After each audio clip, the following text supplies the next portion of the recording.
আল্লাহর পথে ব্যয় করার গুরুত্ব তাৎপর্য। এই মর্মে আলোচনার শুরুতেই আমি যে জিনিসটা আপনাদের দৃষ্টি আকর্ষণ করছি সেটা হলো সম্পদের মালিকানা। সম্পদের মালিকানা ইসলামের দৃষ্টিতে সম্পদের মূল মালিক হলেন স্বয়ং আল্লাহ পাক। মহান আল্লাহ পাক বলেন, ওয়ামিম্মা রাযাকনাহুম ইউনফিকুন, আমি তাদেরকে যা রুজি দিয়েছি সে রুজি থেকে তারা ব্যয় করেন। মুত্তাকিনদের বৈশিষ্ট্যের মধ্যে একটি বৈশিষ্ট্য হলো আল্লাহর দেওয়া রুজি থেকে ব্যয় করেন। এখানে একটা জিনিস খুব ভালো করে বোঝা দরকার, আল্লাহ রাব্বুল আলামিন যাকে যা দেননি তা তার কাছ থেকে চাননি। আল্লাহ বলছেন, আমি যে রুজি দিয়েছি সেই রুজি থেকে তারা ব্যয় করে। কাউকে আল্লাহ পাক পয়সা দিয়েছেন, পয়সাটা তার রুজি, তিনি পয়সা দান করবেন। কাউকে আল্লাহ পাক মেধা দিয়েছেন, মেধাটা তার রুজি, মেধাটা আল্লাহর রাস্তায় ব্যয় করবেন। কাউকে আল্লাহ পাক শারীরিক সামর্থ্য দিয়েছেন, শারীরিক সামর্থ্য আল্লাহর রাস্তায় ব্যয় করবেন। আল্লাহ পাক যাকে যা দিয়েছেন সেখান থেকেই সে ব্যয় করবে আল্লাহর রাস্তায়। আয়াত থেকে প্রমাণিত হচ্ছে যে আল্লাহ পাক মালের মূল মালিক, কিন্তু আল্লাহ পাক বান্দাকে সাময়িকভাবে মালিকানা দিয়ে থাকেন। মহান আল্লাহ পাক বলেন, কুলিল্লাহুম্মা মালিকাল মুলকি তুতিল মুলকা মান তাশা ওয়া তানজিউল মুলকা মিম্মান তাশা ওয়া তুইজ্জু মান তাশা ওয়া তুযিল্লু মান তাশা। আল্লাহ পাক মালিকানা মানুষকে সাময়িকভাবে দান করেন। এই মর্মে বস্তুবাদী অর্থনীতির দুইটা সাইড আছে, সেটা একটু হালকা ইঙ্গিত দেওয়া দরকার। এটা হলো কমিউনিজম বা সামন্তবাদ। সামন্তবাদের দৃষ্টিতে মালের মালিকানা ব্যক্তিগত নাই, সমস্ত মালের সম্পদের মালিক হলো রাষ্ট্র, আর রাষ্ট্রের কয়েদি হিসাবে জনগণ থাকবে, কাজ করবে, খাবে। মানে কমিউনিজম রাষ্ট্র একটি সশ্রম কারাগার, কারাদণ্ডের মতো। আর একটা আসছে তার পক্ষান্তরে ক্যাপিটালিজম। ক্যাপিটালিজম হলো পুঁজিবাদ, আর পুঁজিবাদের দৃষ্টিতে মালের মালিক হলো ব্যক্তি, যেভাবে ইচ্ছা সেভাবে সে ব্যয় করতে পারবে। কিন্তু ইসলাম তা করেনি। ইসলাম মালের মালিকানা ব্যক্তিগত স্বীকৃতি দিয়েছে, কিন্তু সেই ব্যক্তি ইচ্ছামতো তার মাল খরচ করতে পারবে না। তার মাল খরচ করতে হবে আল্লাহর দেওয়া বিধান অনুযায়ী। মালের ব্যক্তিগত মালিকানার স্বীকৃতি দিলে প্রতিযোগিতা বাড়ে এবং প্রতিযোগিতার মাধ্যমে মালের বৃদ্ধি হয়। কিন্তু যখন মালের মালিক সম্পদ, মালের মালিক রাষ্ট্র, তখন ব্যক্তিগত প্রতিযোগিতা কমে যায়, মানুষের কাজের আগ্রহ কমে যায়। সম্মানিত উপস্থিতি, মাল আল্লাহ পাক কাউকে দিয়েছেন, কাউকে দেননি। এর মধ্যে আল্লাহ পাক তার কোরআনুল কারীমের সূরা যুখরুফের ৩২ নম্বর আয়াতে বলেন, আউযু বিল্লাহি মিনাশ শাইতানির রাজীম, আহুম ইয়াকসিমুনা রাহমাতা রাব্বিক নাহনু কাসামনা বাইনাহুম মাঈশাতাহুম ফিল হায়াতিদ দুনিয়া ওয়া রাফা'না বা'দাহুম ফাওকা বা'দিন দারাজাত লিয়াত্তাখিযা বা'দুহুম বা'দান সুখরিয়া ওয়া রাহমাতু রাব্বিকা খায়রুম মিম্মা ইয়াজমাউন। আর তারা কি চায় আল্লাহর রহমতকে নিজেরা বন্টন করে নিতে, অথচ আমি তাদের রুজি বন্টন করেছি। এক দলকে আরেক দলের উপরে প্রাধান্য দিয়েছি, একে অপরকে কাবু করে তাদের অধিকার হক আদায় করতে পারে। সম্মানিত উপস্থিতি, দান করলে মাল বেড়ে যায়। আল্লাহ পাক বলছেন, ওয়ামা আতাইতুম মির রিবান লিয়ারবু ফি আমওয়ালিন নাস ফালা ইয়ারবু ইনদাল্লাহ ওয়ামা আতাইতুম মিন যাকাতিন তুরিদুনা ওয়াজহাল্লাহ ফাউলাইকা হুমুল মুদঈফুন। সূরাতুর রুম 39 নম্বর আয়াতে মহান আল্লাহ পাক ঘোষণা দেন, তোমরা যে সুদি কারবার করো মাল বৃদ্ধি করার জন্য, সুদি কারবারে মাল বৃদ্ধি হয় না। তোমরা যে আল্লাহর সন্তুষ্টির জন্য যাকাত দাও, যাকাতেই মাল বৃদ্ধি হয়। সম্মানিত উপস্থিতি, দান এবং সাদাকা যাকাত ধনী লোকের সম্পদ গরিব লোকের কাছে চলে যায়, আর সুদি কারবারে গরিবের সম্পদ ধনী লোকের কাছে যায়। নিচের সম্পদ উপরে ওঠে, সেটা হলো সুদ, আর উপরের সম্পদ নিচে নামে, সেটা হলো যাকাত সাদাকা দান। নিচের পানি উপরে উঠলে তাকে বলা হয় জলোচ্ছ্বাস, আর উপরের পানি নিচে নামলে তার নাম হলো রহমতের বৃষ্টি। অতএব যাকাত সাদাকা আবহমান কাল থেকে কিয়ামত পর্যন্ত অবশ্যই জাতির জন্য কল্যাণকর, এতে কোনো সন্দেহ নাই।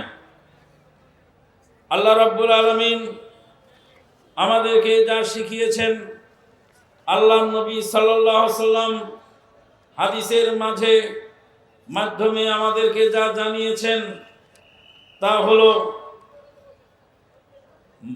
দান করলে মাল বেড়ে যায়, দান করলে আল্লাহ রাব্বুল আলামিনের ছায়াতলে আশ্রয় পাওয়া যায়। আল্লাহ রাব্বুল আলামিনের ছায়াতলে আশ্রয় পাওয়া যায় দান করলে। রাসূলুল্লাহ সাল্লাল্লাহু আলাইহি ওয়াসাল্লাম বলেন, সাবআতু ইউযিল্লুহুমুল্লাহু ফি যিল্লিহি ইয়াওমা লা যিল্লা ইল্লা যিল্লুহু, ইমামুন আদিলুন ওয়া শাবুন নাশা ফি ইবাদাতিল্লাহ।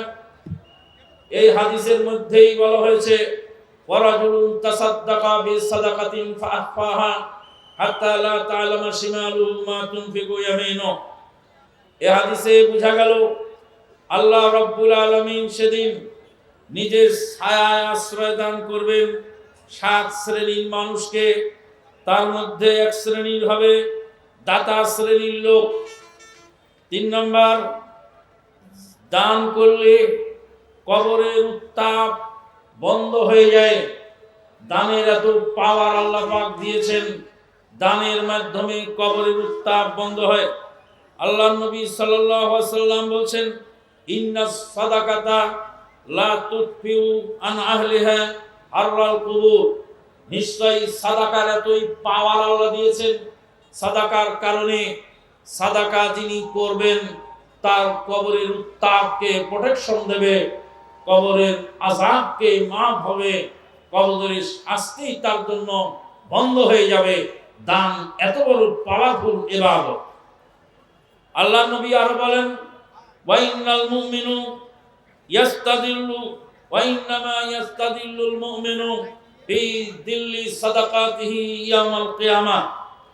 হাদিসটি তাবরানীতে এসেছে, সিলসিলা সহিহায়ে এই হাদিসটি আল্লামা নাসিরউদ্দিন আলবানী রাহিমাহুল্লাহ উল্লেখ করেছেন। দান করলে কবরের আযাব বন্ধ হয়, দান করলে হাসরের ময়দানের উত্তাপ থেকে বাঁচা যায়।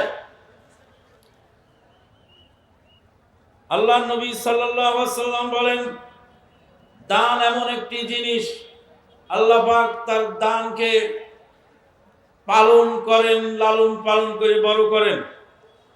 আল্লাহর নবী সাল্লাল্লাহু আলাইহি ওয়াসাল্লাম বলেন, মান তাসাদ্দাকা বিআদলি তামরাতিন মিন কাসবিন তাইয়িবিন লা ইয়াকবালুল্লাহু ইল্লা আত-তাইয়িব ওয়া ইন্নাল্লাহা ইয়াতাকাব্বালুহা বিয়ামিনিহি। কোন ব্যক্তি যদি তার হালাল রুজি থেকে একটি খেজুর দান করে তার হালাল রুজি থেকে, আল্লাহ রাব্বুল আলামিন হালাল জিনিস তাইয়্যিব ছাড়া পছন্দ করেন না, গ্রহণ করেন না। যে ব্যক্তি হালাল খাদ্য থেকে একটি খেজুর পরিমাণ দান করেন, আল্লাহ পাক ডান হাতে তা গ্রহণ করেন। সুম্মা ইউরাব্বিহা লিসাহিবিহি, তারপর সেই দানকে বাড়াতে থাকেন, লালন পালন করতে থাকেন। কামা ইউরাব্বি আহাদুকুম ফালাওয়াহু, যেমন তোমাদের কেউ ছোট ছোট ঘোড়ার বাচ্চাকে পেলে পুষে বড় করো, হাত্তা তাকুনা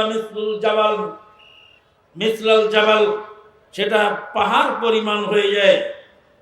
আল্লাহ রাব্বুল আলামিন দানের সম্পদকে লালন পালন করে বড় করেন। হাদিসটি বুখারীর 1410 নম্বর আর মুসলিম শরীফে আসছে 1014 নম্বরে। সম্মানিত উপস্থিতি, আমরা জানতে পারলাম এই হাদিস থেকে দান করার জন্য হালাল খাদ্য হতে হবে। একটি খেজুর পরিমাণ দান করলেও আল্লাহ পাক সেটা ডান হাতে গ্রহণ করেন এবং সেটা পেলে পুষে বড় করেন। আল্লাহ রাব্বুল আলামিন, আল্লাহর নবী সাল্লাল্লাহু আলাইহি ওয়াসাল্লাম আরো বলেছেন, দান করার মাধ্যমে আল্লাহকে কাছে পাওয়া যায়। নবী সাল্লাল্লাহু আলাইহি ওয়াসাল্লাম বলেন, হাসরের ময়দানে আল্লাহ পাক বান্দাকে ডেকে বলবেন, আমি তো অসুস্থ ছিলাম, কেন তুমি আমার সেবা করো নাই? ইয়া ইবনে আদম মারিতু ফালাম তাউদনি, আমি তো অসুস্থ ছিলাম, আমার কেন সেবা শুশ্রূষা করোনি? ক্বালা ইয়া রব কাইফা আউদুকা ওয়া আনতা রাব্বুল আলামিন, হে প্রভু, আমি কেমন করে আপনার সেবা শুশ্রূষা করব? আপনি তো রব্বুল আলামিন। আল্লাহ পাক বলবেন, অমুক বান্দা অসুস্থ ছিল, তাকে যদি তুমি দিতে, তাকে যদি দান করতে, তাহলে আমাকেই দাও, আমাকে সেখানে পেতে, আমি সেখানে ছিলাম। আল্লাহ পাক আবার বলবেন, আমি তোমার কাছে ক্ষুধার্ত অবস্থায় খাবার চেয়েছিলাম, তুমি তো আমাকে খাবার দাওনি। বান্দা বলবেন, আল্লাহ, আপনি কুল কায়নাতের মালিক রব্বুল আলামিন, আপনি আবার কোন দিন ক্ষুধার্ত ছিলেন, কোন দিন খাবার চেয়েছিলেন? আল্লাহ বলবেন, আমার ভুকানাঙ্গা বান্দা তোমার কাছে খাবার চেয়েছিল, তুমি দাও নাই। আমাদের বাড়িতে কত খাবার নষ্ট হয়, আমাদের কত কাজ অপচয় হয়, ধর্মের নামে অধর্মের নামে কত খাদ্যদ্রব্য, কত সম্পদ অপচয় হয়। বিভিন্ন দিবস পালন করতে গিয়ে লক্ষ লক্ষ কোটি কোটি টাকার সম্পদ পুরানো হয়। বিভিন্ন দিবস পালন করতে গিয়ে লক্ষ লক্ষ কোটি কোটি টাকার ফুল ফেলে দেওয়া হয় ডাস্টবিনে। বিভিন্ন দিবস পালন করতে গিয়ে, বিভিন্ন ধর্মীয় অনুষ্ঠান পালন করতে গিয়ে বহু টাকা পয়সা ব্যয় হয়ে যায়। বিয়ের অনুষ্ঠানে কত টাকা ব্যয় হয়, বিভিন্ন অনুষ্ঠানে কত টাকা ব্যয় হয়, কিন্তু ভোকানাঙ্গা মানুষকে দেওয়ার মতো মনোভূতি আমাদের ভিতরে সৃষ্টি হয় না।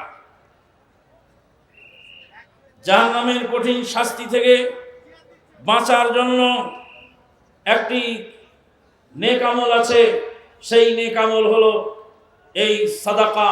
আল্লাহ পাক বলেন, আউযু বিল্লাহি মিনাশ শাইতানির রাজিম, ইয়া আইয়ুহাল্লাযীনা আমানু হাল আদুল্লুকুম আলা তিজারাতিন তুনজিকুম মিন আযাবিন আলীম তু'মিনুনা বিল্লাহি ওয়া রাসূলিহি ওয়া তুজাহিদুনা ফি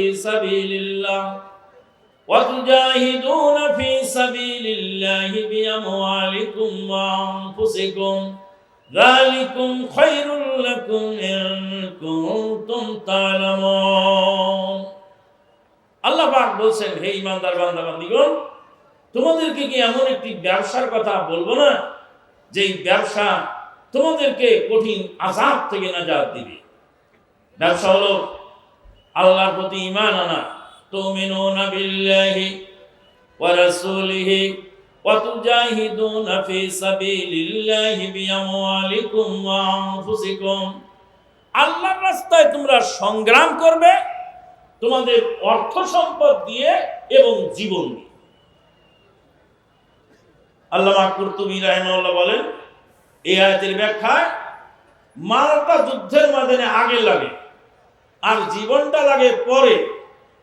এই জন্য আল্লাহ পাক ওয়াতুজাহিদুনা বিআমওয়ালিকুম ওয়া আনফুসিকুম, আল্লাহ পাক আগে মালের কথা বলেছেন, তারপরে আল্লাহ পাক জানের কথা বলেছেন।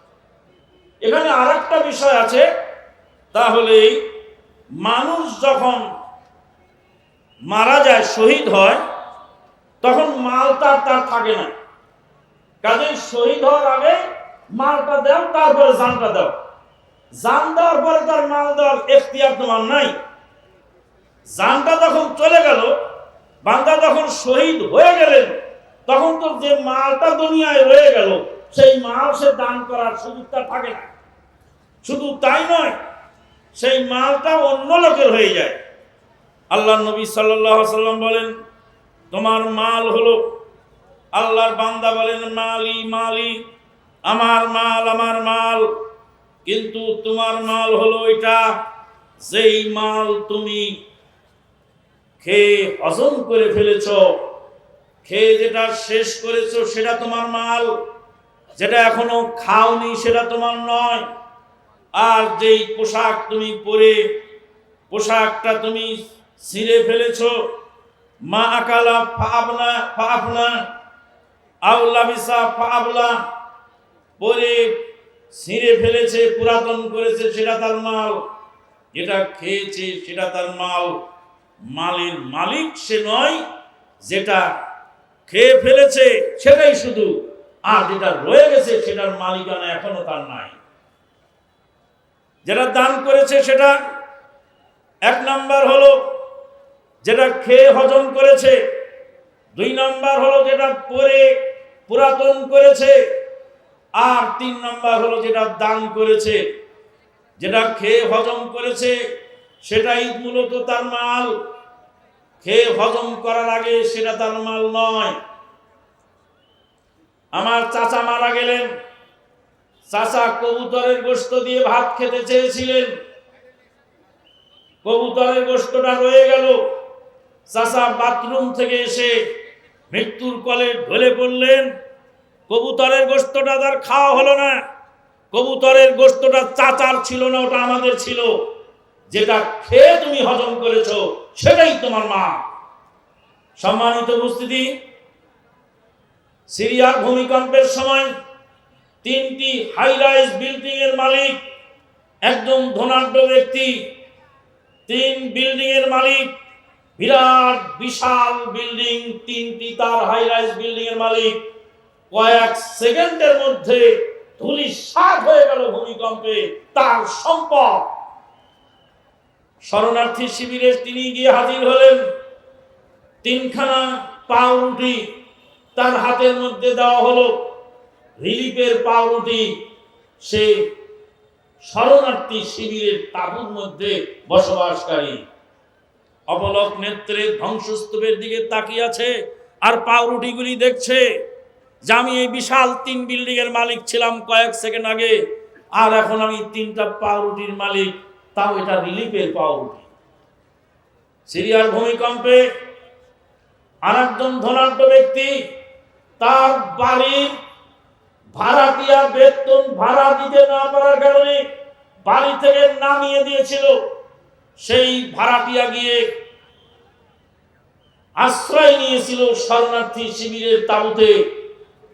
বিল্ডিং যখন তারটাও ভেঙে পড়ল ভূমিকম্পে, তিনি তখন নেমে ওই শরণার্থী শিবিরে হাজির হচ্ছেন। তখন সেই ভাড়াটিয়া বলছে, স্যার আমি তো আপনার বাসার ভাড়াটিয়া ছিলাম, আমি তো আপনাকে চিনতে পারছি। বাসার ভাড়া দিতে না পারার কারণে বাসা থেকে বের করে দিয়েছিলেন আমাকে, আল্লাহ পাক আপনাকে বাসা থেকে নামিয়ে আমার সঙ্গে তাঁবুর মধ্যে এনেছেন।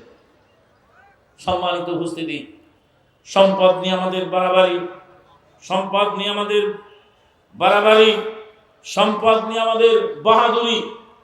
আল্লাহর নবী সাল্লাল্লাহু আলাইহি ওয়াসাল্লাম বলেন, তোমরা যদি খেজুরের অর্ধেকটা দান করে জাহান্নাম থেকে বাঁচার চেষ্টা করো, জাহান্নাম বড় ভয়াবহ, জাহান্নাম বড় কঠিন জায়গা। আল্লাহ পাক বলছেন, আউযু বিল্লাহি মিনাশ শাইতানির রাজিম, কাল্লা ইযা দুক্কাতিল আরদু দাক্কা দাক্কা ওয়া জাআ রাব্বুকা ওয়াল মালাকু সাফফান সাফফা ওয়া জিয়া ইয়াওমাইদিন বিজাহান্নাম। জাহান্নামকে হাসরের ময়দানে আনা হবে। সহিহ মুসলিমের হাদিস আসছে, নবী সাল্লাল্লাহু আলাইহি ওয়াসাল্লাম বলেন, জাহান্নামের মুখে ৭০,০০০ লাগাম থাকবে। ৭০,০০০ লাগাম জাহান্নামে পরিয়ে জাহান্নামকে টেনে আনা হবে। ওয়া মা কুল্লি জিমামিন ৭০,০০০ মালাকিন ইয়াজুরুনাহা।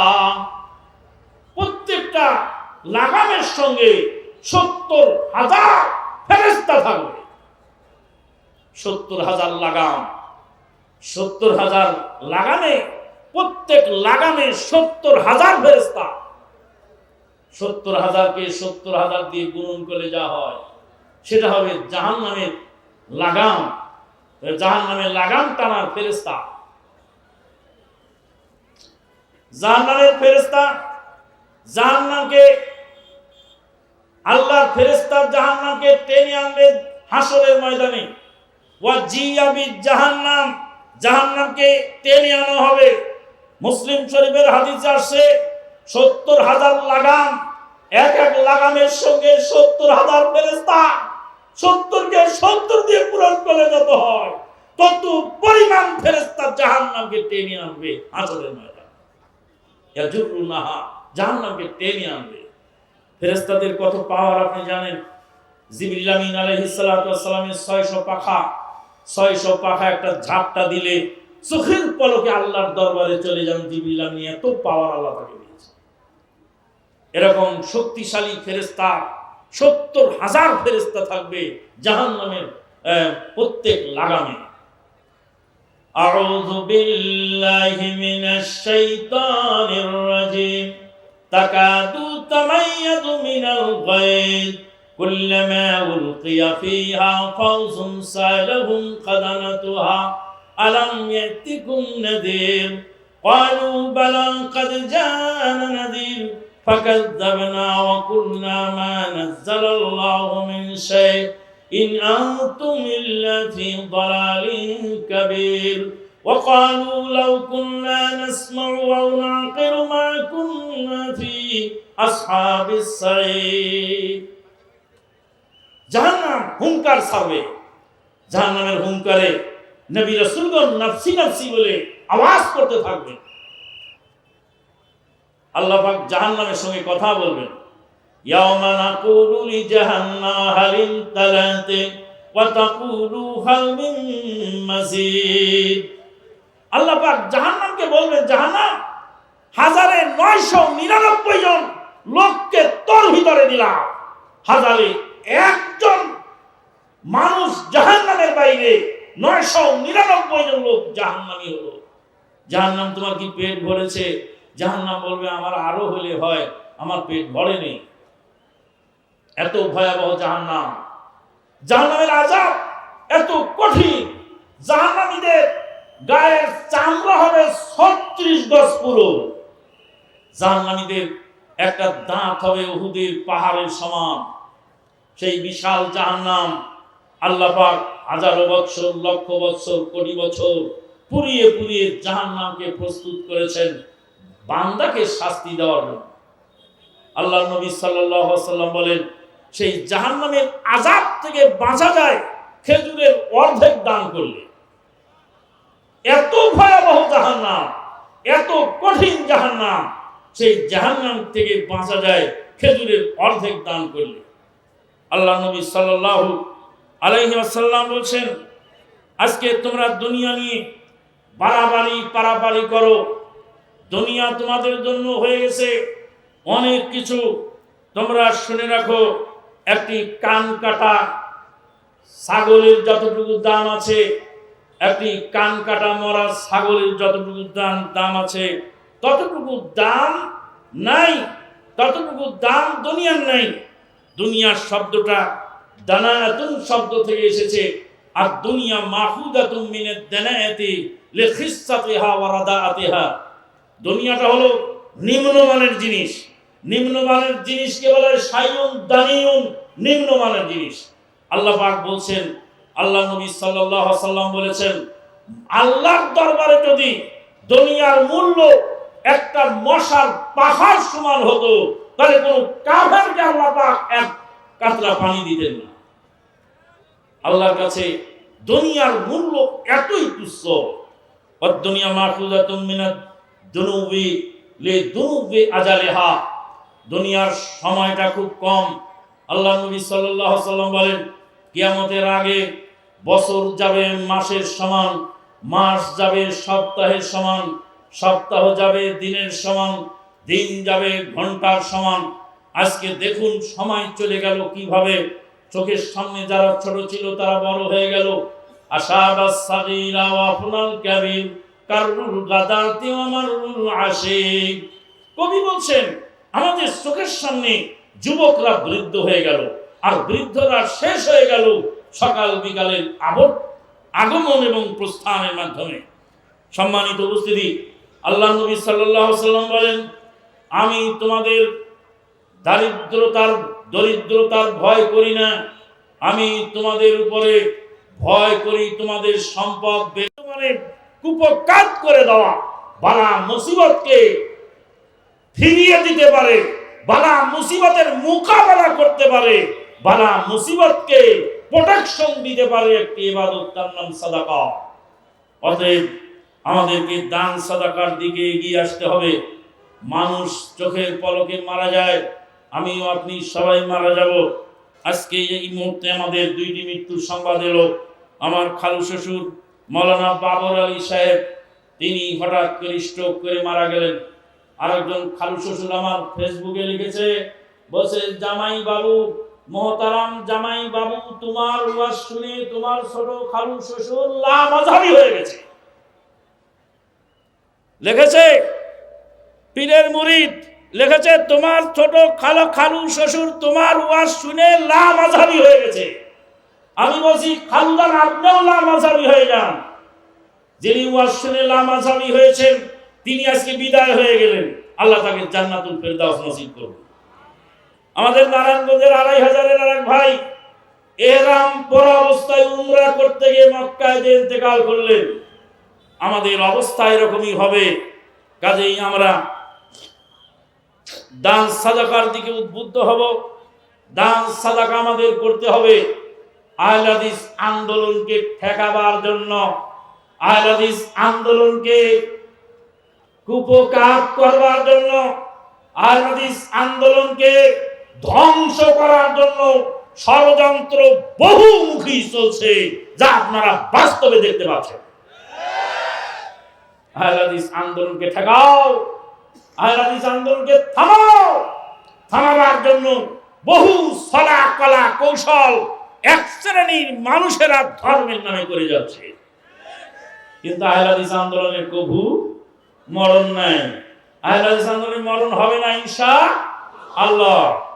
আর মুহতারাম আমির জামাত যখন জেলখানায় ছিলেন, তখন একটা কবিতা লিখেছিলাম, গালেব গালেব হবে রে, দোজাহানে গালেব গালেব হবে। 54-এ আটক করে ডজন খানেক মামলা জুড়ে রাখলো তারে জেলে ভরে, কোন নীতিরে গালেব গালেব হবে। সালাফি উস্তাদ আজিজুল্লাহ করে নাই তো কোনো হল্লা, নুরুল স্যার ভালো মানুষ বাবর বলে রে। বাবর বলল নুরুল স্যার নির্দোষ, বাবর বলল ডক্টর গালিব স্যার নির্দোষ, বাবর বলল আজিজুল হক নির্দোষ। এই সেই সময় তারা স্বরাষ্ট্র মন্ত্রণালয়ের দায়িত্ব পালন করছে, তারাই বলেছিল তারা নির্দোষ, তারপরেও কারাগারে বন্দী করেছিল।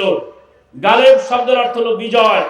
আল্লাহ পাক বিজয়ী, আল্লাহ পাক মুহতারাম আমিকে বিজয় দান করুন। এবং আমরাও যেন আহলে হাদিস আন্দোলনের এই বিজয় দেখতে পাই। আল্লাহ কবুল করুন ইনশাআল্লাহ। আপনারা কি তাবলীগ ইজতেমা আসতে পেরে খুশি না বেজার? অনুষ্ঠানটা সুন্দর হচ্ছে, রে খুশি না বেজার? আহলে হাদিস আন্দোলন টিকে থাক, এরা চান কি চান না? যারা চান দুই হাত তোলে, দুই হাত উঁচু করে রাখেন। নামাবেন না, নামাতে বলে নামাবেন।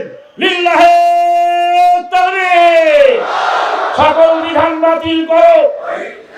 আহলে হাদিস আন্দোলন বাতিলের মূলোৎপাটন, আহলে হাদিস আন্দোলন বাতিলের মূলোৎপাটন, আহলে হাদিস আন্দোলন তাকলিদের মূলোৎপাটন, আহলে হাদিস আন্দোলন পুঁজিবাদের মূলোৎপাটন, আহলে হাদিস আন্দোলন সামন্তবাদের মূলোৎপাটন, আহলে হাদিস আন্দোলন। বাম হাত নিচে নামান, ডান হাত পকেটে ঢুকান। কোথায় ঢুকাবেন? পকেটে। যার যার পকেটে সেই সেই ঢুকান। আর রুমাইলা যারা আছেন তারা দ্রুত ভিতরে ঢুকে পড়েন। একটা লোক বসে থাকবে না। আল্লাহর নবী সাল্লাল্লাহু আলাইহি ওয়াসাল্লাম বলেন, তুমি যদি কিছু দিতে পারলে দাও, আর যদি না দিতে পারো স্বেচ্ছাসেবক যারা আছেন তারা দ্রুত গতিতে ঢুকে পড়েন, ভিতরে ঢুকে পড়েন, কালেকশন করেন। মা বোনেরা যারা আছেন আমাদের মাহফিলের মাধ্যমে যারা ওয়াজ শুনছেন, তারা একটু মেহেরবানি করে তারাও নিজেরা কালেকশন করুন। যে যেখানে আছেন প্রত্যেকেই এই আহলে হাদিস আন্দোলনের আজকের এই বৈঠকির দান দিয়ে যাবেন।